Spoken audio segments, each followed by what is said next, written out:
Alex a suivi toutes les formations business possibles. Il sait qu'il faut une niche claire. Il sait que c'est important. Mais à chaque fois qu'il pense avoir trouvé, ça coince. Alors, il se pose plein de questions. Et si je me lassais? Et si c'était pas rentable? Et si je me plantais? Alors il recommence encore et encore. Un jour, il va être convaincu que son truc, c'est d'aider les entrepreneurs en reconversion.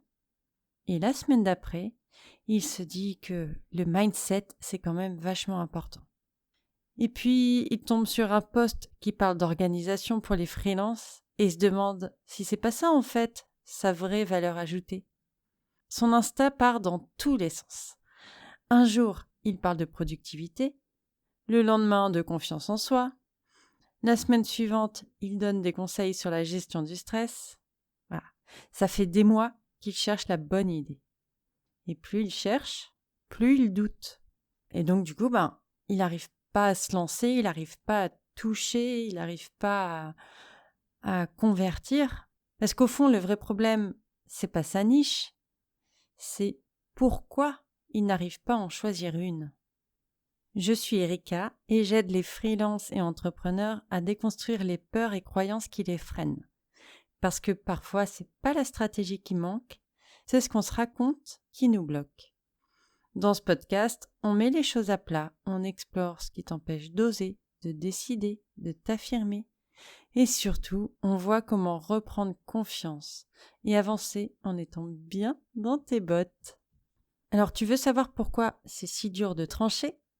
Alors déjà, on est persuadé qu'il n'y a qu'une seule bonne réponse, qu'il n'y a qu'un bon choix, que ça va être celui qui coche toutes les cases, celui qui nous garantit que jamais on va regretter. On pense qu'en cherchant encore un peu, on va finir par tomber sur la niche parfaite, celle qui nous correspond à 100%, celle qui va être rentable, qui va être alignée, facile à vendre et qui ne nous lassera jamais. Sauf que tu peux réfléchir pendant des mois, mais je vais dire un truc, la clarté, elle vient pas avant d'avoir choisi. Elle vient avec l'action. Ton problème, c'est pas que t'as pas encore trouvé la bonne niche, c'est que t'as peur de te tromper. T'as peur de choisir et de te rendre compte que tu t'es enfermé dans quelque chose qui te convient pas. T'as peur de t'engager et de voir que ça marche pas. T'as peur de regretter et de te dire « j'aurais dû partir sur autre chose ». Alors du coup, tu ne choisis pas. À chaque fois que tu crois que c'est bon, t'as une nouvelle idée. Tu te dis « mais en fait, je devrais peut-être plutôt aider ces personnes-là ». Ou alors, je devrais peut-être élargir un peu si jamais j'ai pas assez de clients. Bref, tu repars à zéro encore et encore. Et plus tu réfléchis, plus tu doutes. Et puis il y a autre chose, c'est que t'as pas seulement peur de te tromper, mais t'as aussi peur de te fermer des portes. Parce que, on le sait, faire un choix, c'est dire non au reste, c'est dire non à autre chose. Si tu décides d'accompagner les freelances, ça veut dire que tu t'adresses pas aux salariés. Si tu parles d'organisation, tu vas pas parler de mindset. Et donc, ce genre de choix, ça peut te donner l'impression de passer à côté de quelque chose. Mais c'est pas le choix qui est un problème, c'est le fait de jamais en faire, de jamais faire de choix. Parce que pendant que tu es là à hésiter, à t'éparpiller, à douter, toi, tu n'avances pas, ton entreprise n'avance pas, ton chiffre d'affaires non plus. Et pendant que toi, tu cherches, il y a des gens qui passent à l'action, qui font des choix, qui prennent des risques, mais qui avancent. Alors, la première question dans ce podcast, ça va être d'essayer de faire cette introspection, de comprendre qu'est-ce qui te bloque. Est-ce que c'est la peur de mal choisir ? Est-ce que c'est la peur de renoncer à d'autres options ? Est-ce que c'est parce que tu attends une certitude, une évidence qui viendra probablement pas par magie ? Et si c'est ça, on va changer d'approche et on va voir ensemble comment. Parce que la vraie problématique là, c'est pas juste d'hésiter, mais surtout ce que ça va déclencher derrière. Déjà, tu perds un temps fou. Chaque fois que tu changes d'avis, que tu remets tout en question, tu refais ton positionnement, tu refais ton message, tes offres, tu réécris ta bio, tu modifies ton site, t'hésites sur ton contenu. Donc ouais, t'arrêtes pas, tu t'es sous l'eau, tu t'arrêtes pas, tu fais plein de trucs. Mais au lieu de faire quelque chose qui va te permettre d'avancer, tu passes juste ton temps à restructurer. Et ça te donne l'impression d'être actif, t'as l'impression de bosser. Mais c'est aussi une excuse pour pas te confronter à la réalité. Parce qu'une fois que t'es fixé, il faut assumer, il faut tester, il faut vendre. Et ça, évidemment, c'est une autre paire de manches. Ensuite, le deuxième effet qui se coule, c'est que ton audience, elle comprend plus rien. Un jour, tu parles d'accompagnement en reconversion. La semaine suivante, tu postes un truc sur la gestion du temps. Puis après, tu réalises que la confiance en soi, c'est hyper important. Alors, tu fais un post là-dessus. Alors, de ton côté, de ton point de vue, tu te dis, ouais, j'explore plein d'angles différents, j'affine mon positionnement, etc.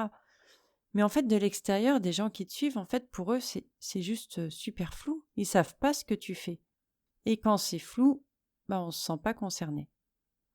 Résultat, ils s'abonnent pas, ils s'engagent pas, ils pensent pas à toi quand ils ont besoin d'aide. Et toi, derrière, t'as l'impression que ça prend pas, que personne s'intéresse à ce que tu fais. Et alors là, c'est la boucle qui recommence, c'est tu changes de direction. En plus, hésiter à longueur de temps, c'est fatigant parce que tu fais que réfléchir, tu compares, tu doutes et mentalement, tu t'épuises aussi.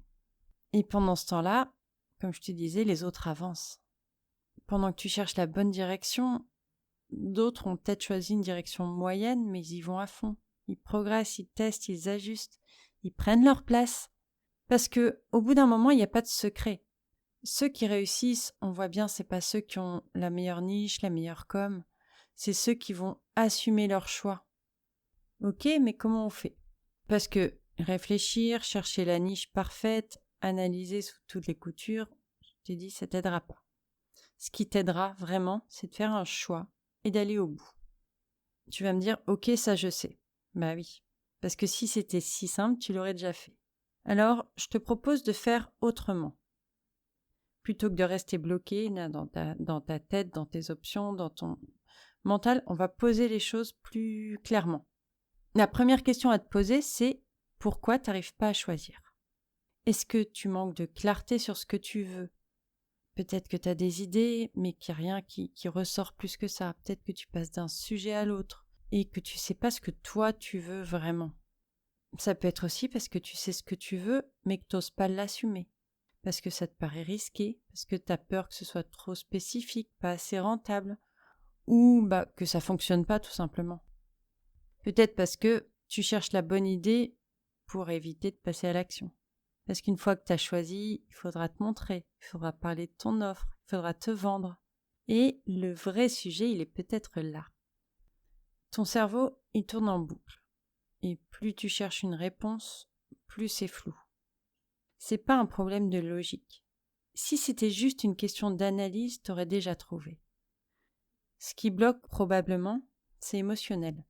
Ça vient des peurs que tu traînes derrière toi. Ça vient des doutes qui t'empêchent d'y voir clair. T'as besoin d'un cadre, t'as besoin d'un miroir qui te renvoie ce que toi tu ne vois pas. Et dans mon accompagnement, on fait 3 choses essentielles.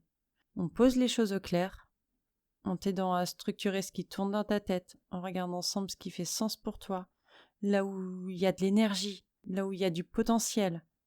Ensuite, on enlève ce qui bloque. Parce que, comme on l'a vu, souvent, c'est pas le choix qui pose problème, c'est ce qui se passe derrière. Ça peut être les doutes, ça peut être la peur de pas être légitime, le besoin de tout maîtriser.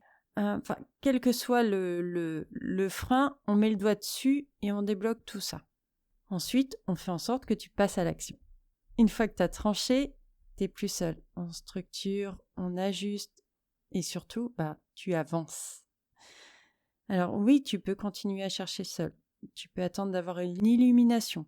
Ou alors, on en parle. Maintenant, si tu sais où ça coince, il y a 2 options. Soit tu laisses passer du temps, soit tu prends une vraie décision.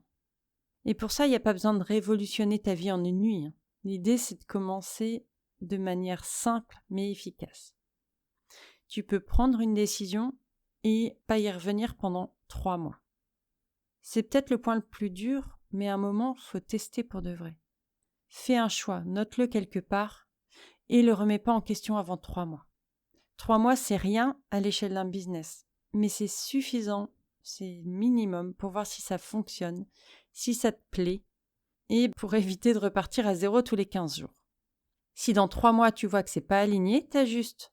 Mais d'ici là, t'assumes. Le deuxième point, c'est tu remplaces « j'hésite » par « je choisis ». À chaque fois que tu te rends compte que tu dis « je sais pas quoi faire », tu peux reformuler en disant « je choisis de tester cette niche, cette stratégie, cette direction ». Parce qu'une fois que tu l'as formulé comme un vrai choix, ton cerveau il va commencer à l'accepter. Troisième point, tu peux te donner un temps limite pour décider. Si aujourd'hui tu bloques encore, ok, mais mets une deadline. Par exemple, 48 heures. Dans 48 heures, je choisis. Ou dans les 48 heures, je choisis. Si au bout de 48 heures, tu hésites encore, c'est que les options se valent et donc choisis celle que tu veux au hasard. Tu tires une pièce pile ou face ou tu fais un shifumi avec quelqu'un, peu importe, mais choisis. Parce qu'au final, ce qui compte, c'est comment tu vas incarner ton choix, pas la niche elle-même. En point numéro 4, je te dirais de tester en conditions réelles. Tu veux savoir si une niche te correspond? Bah teste. Publie un post sur le sujet, vois comment tu te sens. Fais un appel découverte et vois si ça te donne des papillons dans le ventre. Ou alors décris ton offre à quelqu'un et écoute comment ça résonne à l'intérieur de toi. Ça te permettra de voir ce qui te plaît vraiment. C'est pas en tournant tout ça dans ta tête que ça va s'éclaircir, mais c'est en testant. Alors, on a abordé plusieurs sujets. Pourquoi c'est si compliqué de choisir? Pourquoi ça te bloque?